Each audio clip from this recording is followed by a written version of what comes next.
ये व्हील है जिसे हम नाम देते हैं फ्लाई व्हील का। फ्लाई क्यों कहते हैं ये आप बताओगे। तो मास अटैच्ड है, एक्सल के ऊपर थ्रेड है जिसके साथ मास अटैच्ड।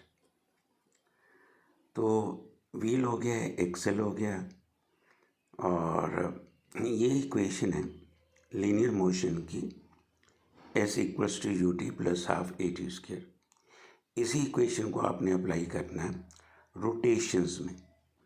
रोटेशन में लीनियर डिस्टेंस की जगह एंगुलर डिस्प्लेसमेंट आ जाएगी थीटा, इनिशियल वेलोसिटी लीनियर की जगह इनिशियल एंगुलर वेलोसिटी आ जाएगी, लीनियर एक्सेलरेशन की जगह अल्फा एंगुलर एक्सेलरेशन हो जाएगा।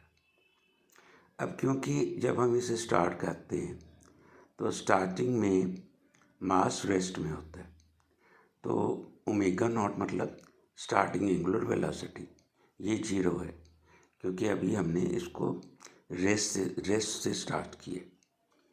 तो फिर थीटा हो जाएगा सिंपली ½ α/t²। और अब देखो कि जब यदि एक रोटेशन हम लेते हैं ना, एक रोटेशन का थीटा एंगल कितना होता है 2π। और यदि मैंने इस पे n रोटेशंस ली हैं, n में भी 6, 7, 8 कुछ भी, तो n रोटेशन का थीटा कितना होएगा, एक रोटेशन का 2π, n रोटेशन का 2πn। ये बन गई थीटा की वैल्यू। अब थीटा की वैल्यू यहाँ लगा दो, कितनी है 2πn, तो 2πn हो जाएगा ½ α/t²। यहाँ से आप अल्फा की वैल्यू निकाल लो, तो कितनी बनती है 4πn/t²। तो अब चलते हैं इसके बाद।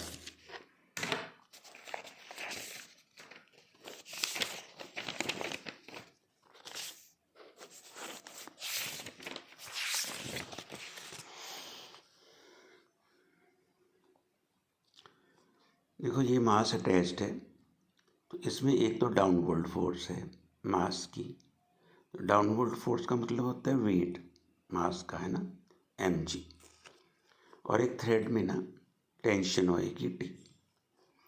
अब यदि ये वाली फोर्स ज़्यादा हुई इससे, तभी मास नीचे आएगा। तो हमें ये वाली लाइन बड़ी दिखानी है इस लाइन से।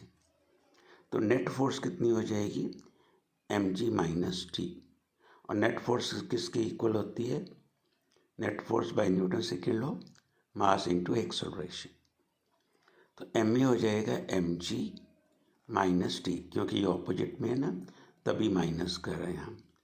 तो नेट mg - T = ma। अब T को ना आप इधर ले जाओ उस तरफ, और ma को इस तरफ ले आओ, तो mg - ma = T।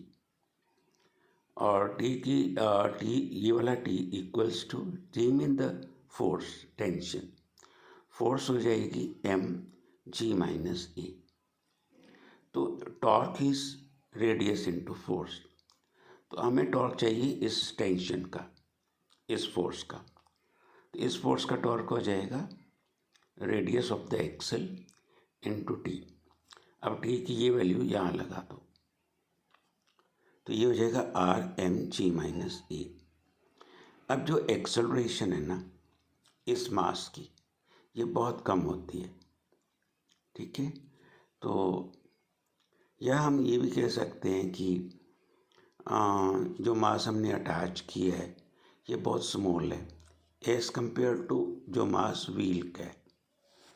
तो यदि हम इस एक्सेलरेशन को बहुत कम मान लें कि it is very small as compare to G, मतलब जी के कंपैरिजन में ये वैल्यू कम होएगी, तो टॉर्क रह जाएगा सिंपल, टॉर्क रह जाएगा Rmg। और टॉर्क का दूसरा फार्मूला जनरल फार्मूला होता है टॉर्क = I α। तो टॉर्क हमने कहा कि mgr, और टॉर्क जनरल फार्मूला I α, दोनों इक्वेट कर दो, तो I की वैल्यू यहाँ से आ जाएगी mgr/α। अब हम चलते हैं आगे कि आपने एक ग्राफ बनाना है, देखो वैल्यूज तो आपने फिल की हुई है ना टेबल में।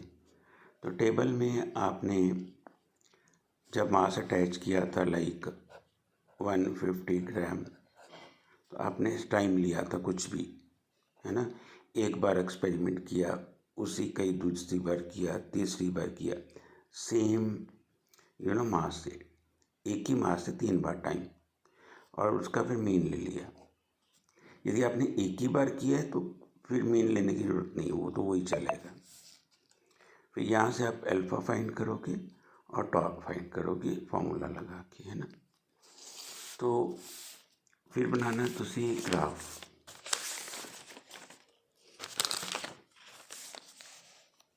ग्राफ हो जाएगा between alpha and the torque. मतलब अल्फा की वैल्यू आप इस तरफ लोगे, टॉर्क की वैल्यू आप वाई एक्सिस के अलाउ, और ये देखना है कि अल्फा के यूनिट्स क्या हैं, टॉर्क के यूनिट्स क्या हैं, ठीक है। ये आप खुद देखो। तो ग्राफ बनेगा थोड़े को स्ट्रेट लाइन। यदि स्लोप ले लेनी है, जैसे आप कोई भी पॉइंट्स ले लो, जैसे ये और ये, यहाँ से सीधी लाइन ऊपर ले जाओ, यहाँ से सीधी लाइन ऊपर ले जाओ, दूसरी यहाँ से सीधी इधर और सीधी इधर, तो ये वैल्यू टॉर्क 2 माइनस टॉर्क 1, ये आ जाएगा आपके पास परपेंडिकुलर। ऐसे ही ये वैल्यू अल्फा 1, ये वैल्यू अल्फा 2, तो ये वैल्यू हो जाएगी अल्फा 2 माइनस अल्फा 1। तो यहाँ से स्लोप आ जाएगा tan theta perpendicular divided by the base. और उस स्लोप से भी आप मोमेंट ऑफ इनर्शिया निकाल सकते हो, क्योंकि मोमेंट ऑफ इनर्शिया आपने क्या कहा था, torque equals to I alpha, ठीक है। तो आई की वैल्यू क्या होगी, टॉर्क अपॉन अल्फा। तो टॉर्क ये है ना, मतलब टाउ 2 माइनस टाउ 1, अल्फा क्या है, alpha 2 minus alpha 1, mean tan theta find कर लो स्लोप, तो स्लोप ही आपको वैल्यू मोमेंट ऑफ इनर्शिया की दे देगी। और यहाँ पे आप देखो कि जब अल्फा 0 है ना, तब भी टॉर्क की वैल्यू है कुछ। ये टॉर्क क्यों है, क्योंकि कुछ ना कुछ फ्रिक्शन रहेगी एक्सल में, और जो बॉल बेरिंग्स हैं उसमें फ्रिक्शन प्रॉपर लुब्रिकेंट नहीं होते ना, तो लुब्रिकेशन ना होने से फ्रिक्शन रहेगी। तो कुछ स्टार्ट में हमें इनिशियल टॉर्क देना पड़ता है फ्रिक्शन को ओवरकम करने के लिए। तो ये टॉर्क 0 बताता है कि इतना टॉर्क देना पड़ता है फ्रिक्शन को ओवरकम करने के लिए, ठीक है। ये सारी बतानी है बातें। एक बात लास्ट में मैं बता दूं कि जब भी आपने डेरिवेशन करनी है, आपने हर एक चीज़ के बारे में लिखना है कि एम क्या है, ए क्या है, टी क्या है, इसको आपने लैंग्वेज में लिखना है। जो भी पैरामीटर एक फर्स्ट टाइम आता है उसको आप लिखोगे, ठीक है। बस इतना है, ये थ्योरी है और ऐसे प्रैक्टिकल आपने करना है और मोमेंट ऑफ इनर्शिया फाइंड करने के लिए, राइट, ओके।